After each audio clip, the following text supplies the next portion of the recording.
welcome to episode 3 of Screaming on the Inside. My name's Lee. I'm the admission supervisor for UKAT treatment centres.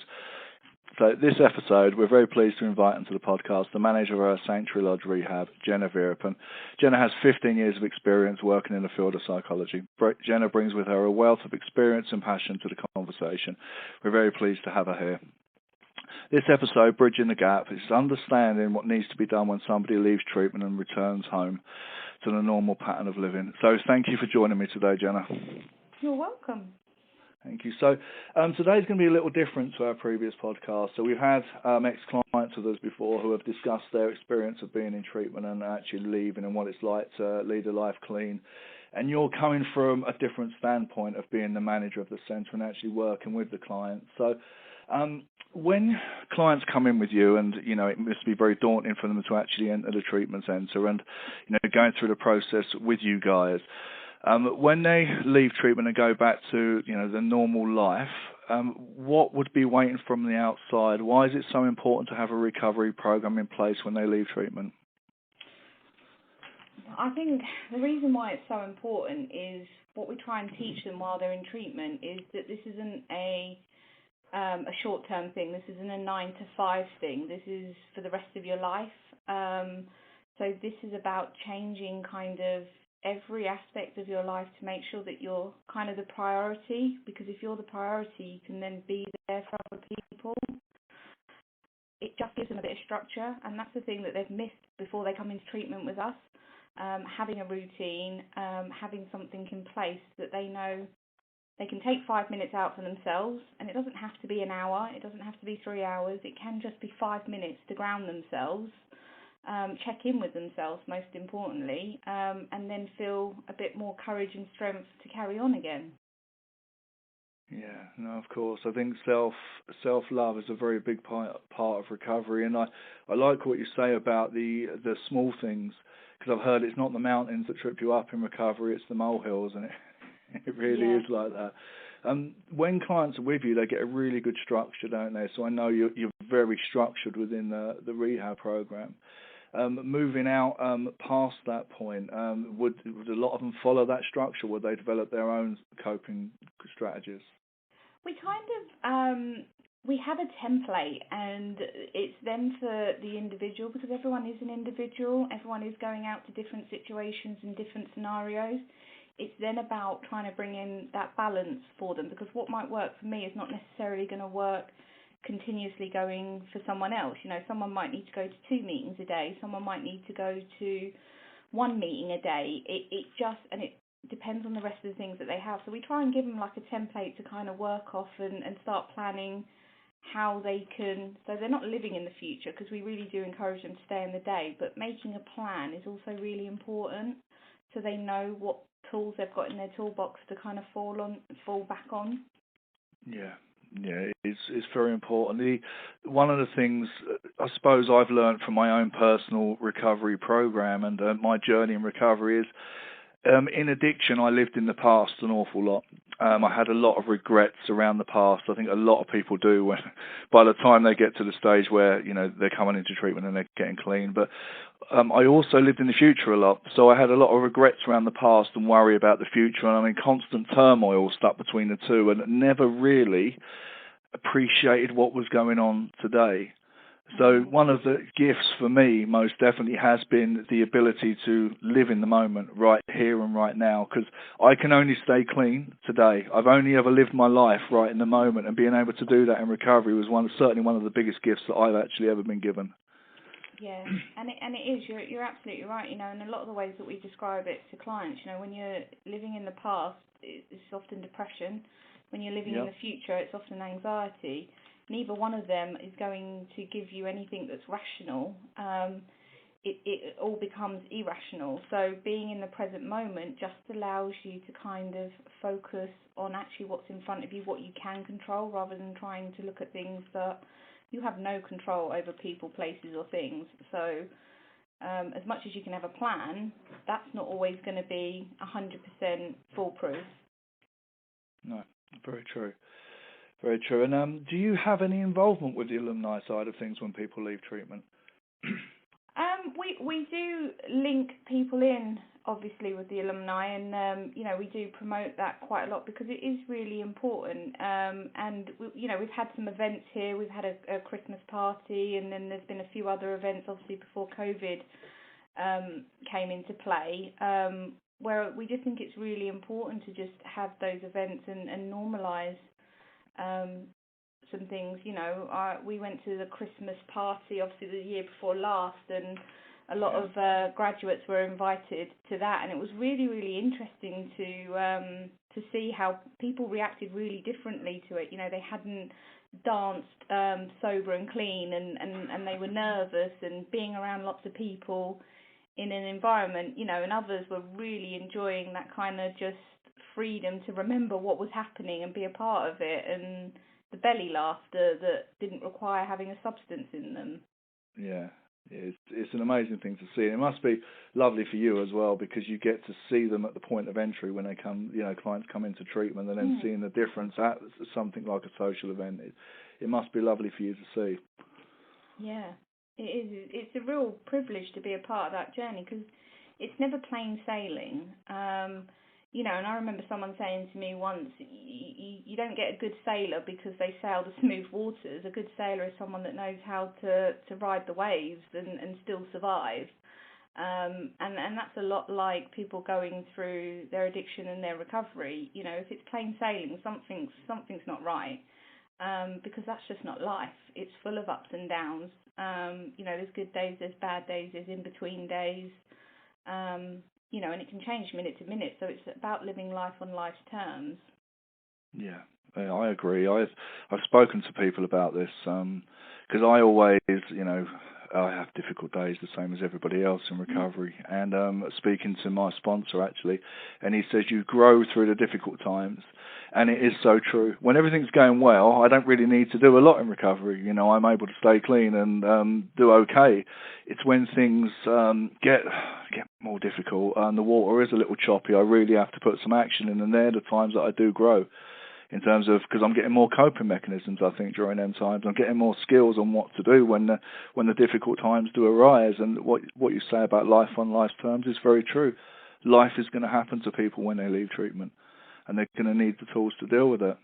And it's really, really, really difficult to put a plan in place when you're in crisis. So we always talk to clients before they're leaving and kind of compare it to, wherever you go in a building, and they tell you about their fire evacuation procedure and, the green little man and, the fire door signs. And people know that's an automatic thing that's kind of built in, and it's about everyone having that kind of treatment recovery program in place, because if you save it for when you hit the crisis, you have about 2-3 seconds before you go into auto mode, and your normal reaction, which is probably to go and get substances, kicks into play. So you have about 2 to 3 seconds to change that decision process.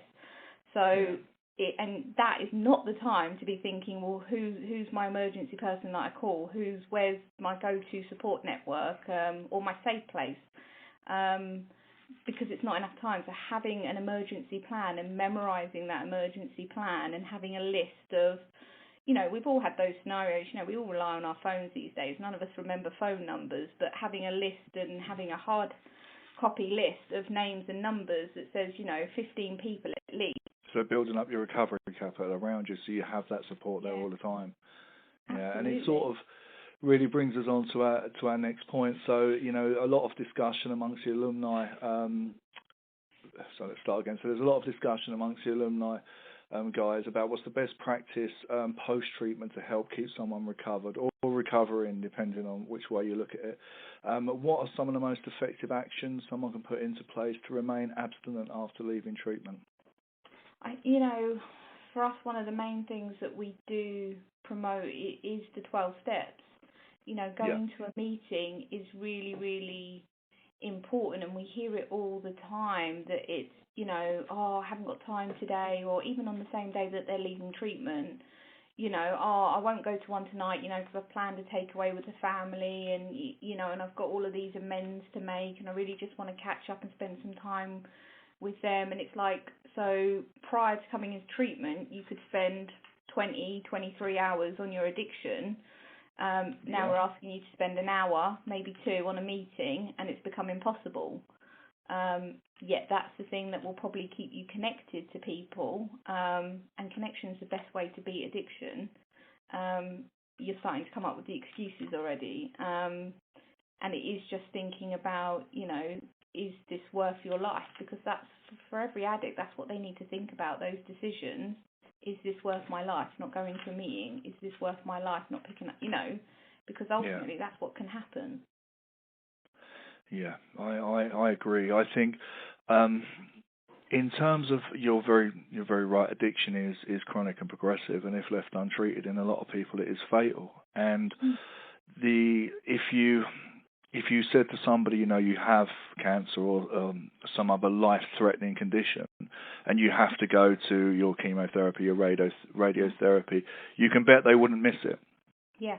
You can bet they would be there, they would turn up, and they would do what actually needed to be done to recover. And it is the same for myself in recovery. Now I look at, although a lot of our alumni team are 12-step, and I myself subscribe to a 12-step recovery model, there are other ways, but it is all the same, isn't it? Even Smart Recovery or other groups of that nature, it is one person who has been there helping another person. By myself, but most people by themselves are no good at all. I can't stay clean alone, but as a group of people supporting each other, we seem to be able to do it quite successfully. Yeah, absolutely. Because I think you have to remember, it's not an illness that you can see on the outside. It's not a physical disability that, it sits in someone's head, it sits in someone's brain, and it distorts their thinking. You can't see that. So that person alone, their thinking is not trustworthy, it's not reliable. Their best thinking is what's got them into treatment in the first place. And I always say to clients, it's not on your bucket list to come into treatment. It's not on anyone's bucket list to say they've gone into treatment. So it's about being open to other people that actually says, this isn't working. I need to check my thinking, and that means checking your thinking on the smallest things to the bigger decisions as well. Yeah, you're very true. And it isn't on most people's bucket list. It really isn't. But rehab is that. Well, from what I see anyway, it's a new start for people. I use the phrase myself, reborn, and I'm not saying that in a religious context at all, because for me it was, I have my old life, it was very, very painful, and now I have a new life, which is, the majority is very good. I have the same struggles as everybody else living in the world, like you said, life on life's terms, but I still have a life where I'm free to do what I want to do and be what I want to be. Now, what would you say is some of the risks of not having any type of recovery program in place, or at least something to keep yourself healthy when you leave the treatment centre? And the saddest case scenario, unfortunately, is death, because we see a lot of people coming into treatment on their knees in crisis, physically, mentally, emotionally beaten. They get a little bit of strength back, and then they pour that out to the rest of the world again instead of keeping it for themselves. So, some of the risks of not having that recovery program in place is them not prioritising themselves, is them not learning to look after themselves again, and think that they can, if they look after everyone else, they'll be okay, and it doesn't work that way. Do you get that a lot in treatment, where people come in and they want to fixate on helping other people rather than looking at themselves? Oh yeah, all the time. They, if they can help someone else, or rescue someone else, as we all often challenge them on, then that's okay, because but what all it does is give them ammunition to say that their problem isn't as bad as someone else's. And it's not about comparing traumas, it's not about comparing lives, it's about understanding that this is an illness that wants to kill you. And not care about you in the process, or who else it takes down with it, because it does take families down with it. Yes, it does. It really does. It's funny, isn't it? Because the route of 12-step really is, when you've been, working with a sponsor and you're going through the 12-step work and having had a spiritual awakening as a result of the program, you carry the message, and the purpose of it is for me to help the next guy that comes into the rooms, which I do now. But you have to be in a position where you can do that. So it also says you can't give away what you haven't got. And my first sponsor used to say to me, "You ain't got nothing I want, Lee." I quite like that about him, because I had nothing to give anyone, but I was there to take off people. And I did. I took what I needed off of everybody until I was in a position where I could help the next guy. I would say that, isn't it? That, you know, people want to skip the steps. They want to go straight to step 8 and start making amends, and they've got nothing in their self-esteem tank. That person loses any little bit that they had in their self-esteem tank, and before they know it, they fall back on old behaviours. They fall back on old things that worked for them, because they think, well, what's the point? It becomes a lot of all or nothing thinking. Yeah, that's very true. I like in rehab to sort of, because like you said, people are off course when they come in. They're very lost, and what I get from recovery is I get guided, and it's like a ship, and I can go. And for a lot of people, leaving treatment is going to be the start of them sort of going alone on that journey. Now, without the support of other people and a good recovery model, people can go off course. Now, if you go off course for a few hours, a day or so, it's quite easy to bring yourself back, but without the guidance of other people and some really strong recovery, you go off course for quite a long time. And if that happens over any period of time, and I've even noticed this in my own recovery, it's very hard for me to bring it back to where I need to be, and it takes an awful lot of work to do so.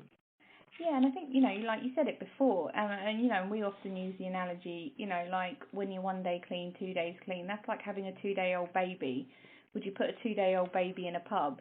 Would you put a two-day-old baby in front of a glass of wine? You know, because they're like, you know, I can't do this and I can't do that. But actually, you need to think of yourself like a newborn baby again, like being let out into the world and understanding. Yes, you may be in an adult body, but emotionally, you're still like a 2-day-old baby. And it is just thinking about it in that way to try and help people visualize things. Yeah. And it's a really nice way of looking at it. I think I used to take offence when I was in early recovery at things like that. But then I think my sponsor said to me fairly recently, actually, you know, he says, you're 6 years old, and you're doing okay for a 6-year-old. And I sort of think, and I sort of understand it. I am, because before, my whole life, I had never learned to take responsibility. I'd never learned to deal with anything. My whole solution was taking a drink or a drug into my body to deal with anything. So learning them coping mechanisms is vital, and you get that foundation in, you know, in Sanctuary Lodge. You guys do an absolutely amazing job. And then you follow it up with lots of work when you leave treatment. And it really is that important. I always think it's very, you know, for a lot of people, that the treatment part is, you know, an easier part of recovery. You know, you guys, you look after people, you have a great team of therapists there, you're working on yourself all the time, but it's when you leave the centre, that's when the real action has to be put in.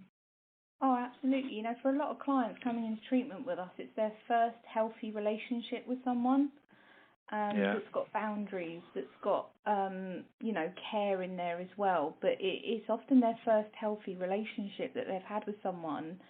And that's not through fault of anyone or even the client themselves. It's just sometimes that's life and that's situations, and they haven't been able to be true to themselves and be who they are. And they get that opportunity with us because there is no expectation, there is no hidden agenda. If you want to get what you want to get out of treatment, you need to put that in. That has to come from you. And we'll just be the vessel that supports that. And, you know, for a lot of us, we all have clients that we stay in touch with, that we still speak to regularly. You know, I've got clients going back, 4 years that's still in touch. I've got clients that have recently just left. The same with a lot of the rest of the team, because we still think it's really important, and they call us up on good days and bad days, or they call us up and they know they're calling us up because we're going to say, well, have you been to a meeting? What are you not doing? You know, and then they kind of go, yeah, I just needed to hear that from someone else. And now I'm going to go speak to my sponsor. Yeah. So with what would you say, because obviously you've worked in the field for a very long time, what are the most common issues that you hear about that people are going to face when they return home, that they're having, you know, their concerns that they're going to have trouble dealing with when they leave treatment? I think it's being in a relationship or lack of relationship. Yeah.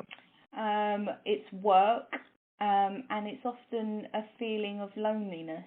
We tend to get quite a lot as well. Even when they're going back home to families or relationships, they still feel lonely within themselves. They still feel that they need to be someone else. So, you know, and that's why it's so important to keep going to something like meetings and getting a sponsor and connecting with like-minded people, where it is okay to go and say, do you know what, I want to use today. It doesn't mean I'm going to, but I want to use today, and know that there's people will rally around you and support you and understand that. You know, whereas unfortunately sometimes if you go and say to a loved one, their reaction is going to be slightly different, because there's an emotional attachment, there's an emotional connection, and they're going to worry, and you're going to pick up on that worry and anxiety, and then you're going to feel guilty, and then you go into your own spiral, and then you just stop talking, and that's not healthy. No. And I think the isolation, I don't know, you've probably heard it a lot in treatment, but I hear it an awful lot in recovery meetings, that you could be in a room full of people and still feel isolated in active addiction. And then coming into rehab and having that support, and having, you know, aside from the therapist and the support staff and of course the management team that are there to support you, you have your peers in treatment, and you're all working towards that common goal, and then you leave, and I suppose what you say is right, you can fall back into that trap of isolation, which is why the support of people who have been there. And for me, the mutual aid support that people tap into has got to be the biggest form of support that you can actually get when you leave. Because if I try and speak to, and I have done once actually, Jenna, I spoke to my wife one night. I hadn't really been speaking to my sponsor a lot, and she said, I feel a little bit excluded from your life and from your recovery. So I spoke to her and told her how I was feeling, and she looked at me like I was insane. Absolutely, just like, what are you thinking like that, Paulie? It's like, okay, you don't understand. And I made a decision that night never to talk to her about my recovery again in that respect, because she doesn't understand. But if I speak to my sponsor and say, do you know what, I've got this stuff going on, he says, do you know what, I felt like that as well. Let's look at what you need to do to get around it. And it will, for me, it will break that isolation. I don't feel like that anymore. I'm not alone. Yeah, and it's just really important. And if you think about it, regardless of whether you have addiction or not, everyone in their lives has groups of people for different things. You know, you might have colleagues, and you might have associates, and then you've got friends that you like to go on holiday with, but you wouldn't necessarily see on a day-to-day basis, of people in our lives. And all this is for people in recovery and addiction is adding in one that involves going to 12-step meetings, or engaging in something like Smart Recovery, or, you know, alumni and the Facebook pages. That just means you can reach out to other people, so you're not so alone. It's just really, really important. Yeah, no, I agree. And with, you know, we live in very marvellous age, and we're very, very lucky to be able to tap into what we can tap into today. So the days we live in, we're very lucky to have so many different paths of recovery. I know Sanctuary Lodge itself offers a 12-step recovery model. In the north of the country, in Bradford and Runcorn, we actually offer the Strengths model and the 12-step recovery model. How important would you say it is that people respect other people's approaches to recovery, and how would you encourage a healthy debate without it blowing into a full-blown argument? I think exactly that word that you kind of use, respect, isn't it? I think what we highlight to people coming into treatment is your way is not working. Your way does not work. And I think that's the first and most important thing. It's not working. It might work for a day, it might work for a week, but it's not working. Hence coming into treatment to need to have that safe environment to really take a step back. And I think what we always say, you know, the beauty of the 12-step program is that all it asks is that you're open, honest, those kind of key things. And it's not saying that, you know, this is just about trying something for for 28 days or however long you're in treatment, and if it doesn't work, then have you really lost anything more significant than you were losing before? But actually, what might you gain from this? And we do we do follow a 12-step ethos here, but we're also quite balanced. We do understand that as amazing as the 12-step program is, it isn't for everyone. It doesn't work otherwise all the time. Otherwise, addiction wouldn't be a problem. Still, it comes down to human nature and human behaviour. We want to interpret things the way that we want it to be to fit with our lives, and that's not always the case. And I think, but what we try and do at Sanctuary is we balance that. You know, we have dialectical behaviour therapy, which provides, you know, active coping strategies and ways to regulate your emotions, and, you know, we have things like yoga and gong bath, because it is about a new way of life. It's not just about, right, well, I've got to do these. We always say, like, you're doing this program in order to live your life again, to go and do the things that you want to be able to do. So it's just kind of having that respect for each other that says, you know, we get a lot of clients that come in that are atheists and they don't like the God word being used. And you know, and that often comes up for debate, and we reiterate it's not a religious program, it's a spiritual thing. That can be, you know, there's lots of acronyms for God, and you know, your interpretation. For some people it helps them reconnect with a faith, and actually they find it comforting. For others, you know, it's a bit more of a challenge, but actually when you look at it a bit deeper, it's not about trying to focus in on one word, it's looking at what the message is that we're trying to get across. Yeah, and I like what you're saying about respecting other people's viewpoints. The root of 12-step recovery for me is, and I can only speak from my experience in this, is addiction made me very self-centered. I used to think that really, on some level, that the world owed me a living, and I used to think I was very sensitive. What I was self-seeking, and I internalized everything. And living like that, you can't possibly hope to live a healthy life. So 12-step recovery really is, when you look at the word God or the higher power as such, I learned in the beginning that it's just, you're not the center of the universe, Lee, which is why engaging with the group, helping other people, doing things for other people with no return for yourself, got me out of that mindset, got me out of that internalizing everything, selfish, self-seeking mindset, and got me into helping other people.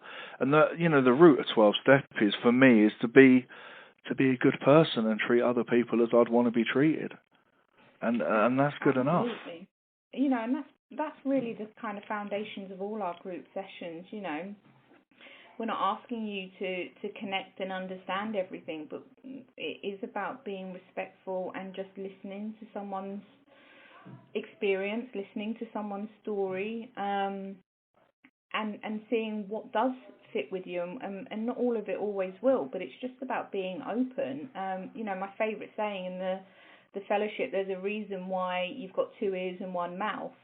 Learn to close the mouth and learn to open your ears, because actually sometimes we do way too much talking, and we think we know best, and we want to finish people's conversations, and we want to have all the solutions and make people feel good. But actually sometimes all people are asking for us to do is just listen. You know, and a lot of clients don't always like that statement, but generally the ones that have the worst reaction to it are the ones that it fits the most, and they're the ones that come back a few days later and go, I get what you're saying now. It makes sense. Yeah, and you're right in that respect, and we've touched on it quite a lot today. My thinking, the clients that come to us, their best thinking ends up with them in treatment, or, you know, if they're lucky to come to us, an addict's best thinking, because there's going to be a lot of people that aren't a part of our alumni program. Listen to this: addicts, alcoholics, their best thinking are getting them, you know, in a lot of trouble. It can, as you say, it can be fatal. So realising that, for myself, I don't know best, and maybe there is someone out there that knows a little bit more than me that can help me. And one thing that they all have in common, whether it be, you know, smart recovery, 12-step recovery, alumni support, even the groups in Sanctuary Lodge, local service support, it's all groups of people supporting other people and helping each other. because together we're strong, by ourselves I'm very weak. Absolutely. And when you see a magic come alive with the group, it's like a domino effect. It can take a group down as well, but it can also lift a group up that's so strong. And just seeing them open up and share, because a lot of people coming into treatment, the last time they sat in a group, was at school, and still they were being spoken to. They weren't, it wasn't like an open circle. So for a lot of them it's nerve-wracking and it's really, really scary, but actually it really helps them for when they do leave to continue to go to meetings, to continue to be in a group of people and know it's okay not to be loud, it's okay to be quiet, it's okay to be both loud and happy, and it's just giving them permission that says, look, you still don't have to get on with everyone, but it's about having that healthy respect for each other that just says there's a reason that you're all here together. Yeah, I meet a lot of people in recovery that I don't like, I'll be honest with you, but I love every one of them, and I would help anyone that if they asked me. I really would. And it really is the ethos, isn't it, of what we try and do, support one another, so we can stay clean together, because really it's an addict in their own company is in the worst company. Don't go up there without an adult, isn't it? I think I've heard said. Yeah, 100%. And it's about really being proud of yourself to say that, actually, because sometimes it's not their decision to necessarily that gets them through the door, but hopefully by the time they leave, they're doing it for themselves, because they're starting to find themselves again. Yeah, you hear it a lot actually doing the job I do on admissions when I speak to people who we're going to be booking into treatment, or even just people who are phoning us up and saying, I can't come into treatment, I don't have the money for that, but is there anywhere I can go to seek help locally? So we will obviously talk to them about local support groups. I will always mention the fellowships, local support, sort of community drug and alcohol team, but a lot of people believe it's a failure. I hear it so much, well, I failed. And I say, no, you've got to flip that around on its head. You could just sit there not acknowledging this as a problem, but you've identified it and you've made the really brave decision to actually phone someone and do something about it. And that isn't a failure. That's I think the strongest thing you can do, and the bravest thing you can do is actually own it and say, I don't want to live like this anymore. I want to change. And you hit it on the nail, that word failure, that's exactly the way that a lot of them feel when they're coming out of treatment as well, because they've been in treatment now for however many days, 28 is our average program, they should be coming out fixed and they shouldn't need any more support, and, so to still need to go to these meetings or to still need to check in with aftercare on a Friday, becomes like, well, I'm still a failure, I'm still not good enough, and actually it's about, no, it's just saying that everyone needs a little bit of support. So the very thing that they have at the beginning is still often the myth that they can walk out with, because sometimes other people's expectations of them can be, but you've been in there, you've had all the treatment, why is it still a problem? And this is because it's a lifelong illness. It's not a short-term illness. It is long-term. It doesn't go. It just becomes manageable. Yeah, it does. You can learn to manage it, and I think after a while it isn't so much for me. Certainly it isn't about I'm going to pick up a drink or a drug today, because it hasn't been like that for quite a long time. It's now about feelings and emotions that, like you said earlier, I'm very young in terms of I'm only, well, I was going to say 6.5, but that makes me sound even younger. But I've been clean for over 6 years. It's like a 6.5-year-old trying to negotiate with a 6.5-year-old that's going, how we can get around this and say that, but actually emotionally that's how we can come across, we often respond like that 6-year-old that's kind of, if you think about a 6-year-old that's really excited for life, they're curious, but they're also kind of like, they're stepping into that stage where you're going to school for the first time and you want to be grown up, and so actually when you look at it, a lot of those behaviours come across like that. And it's not about trying to minimize anyone or take away what someone's achieved in life or been able to do. This is about saying emotionally you are like a 6-year-old. That doesn't mean that you can't still look after your family. That doesn't mean you haven't got a successful business or career or any of those things. They're practical things. Yeah, I agree. I can, and I think a lot of people can. I see in recovery, I can react sometimes very immaturely, and I don't necessarily have the tools for everything that life's going to throw at me. But I do. I have children. I have grandchildren. I turn up to work every day on time. I'd like to think I'm a good employee. I'm a good husband and a good father, but I still sometimes can fall into that reaction of a lot younger than what I should be, because I haven't matured like other people have matured through their lives. Yeah. Yeah, and that's just about having that acceptance, isn't it? And it's about not wanting to try and rush to change it.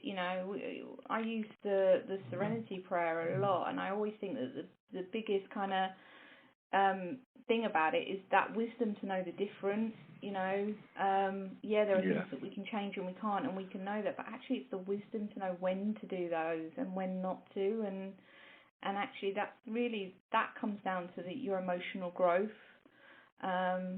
Because sometimes when people get into recovery, they want to get into the fast lane again, and they want to go 100 miles, and that's just not healthy. And it's actually we need to find what's healthy for you.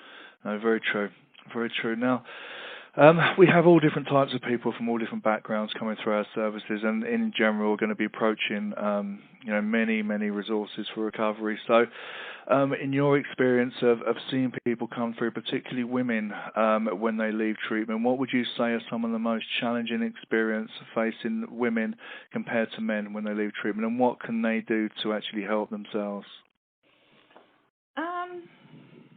I think, it sounds like a cliche, but it is the same old kind of stereotypes and stigma that's in place. The female needs to be the mother and the nurturing and look after everyone, and all of that needs to come before themselves, and sometimes that's kind of the harder thing. Sometimes as well, there's less. Even with the fellowships, there's less 12-step female groups. There's less sometimes females in the fellowship. Some of the groups can be quite male-dominated, so that can sometimes be harder for females to find a group that they're comfortable in. But they are out there, and it does happen. I've got a client recently, and she's only 19, but she's found two female groups that she goes to, and she's really thrives off those and stuff, and she needs those for her personal reasons, just to kind of, until she gains more confidence in herself. But men equally can feel like they've got to put everyone else first, and actually we say anything you put before you and your recovery, you're going to lose. So if you put family before it, you're going to lose them. If you put your job before it, you're going to lose them. We hear so many clients say, female or male, that if I don't go back to work, I'm going to lose this job or something. And it's like, but actually you're going to lose it anyway, because your addiction's going to come in and take it from you.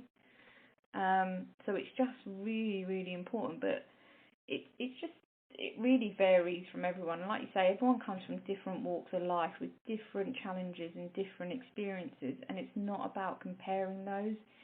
It's just about being aware of them and actually what's going to work best for you.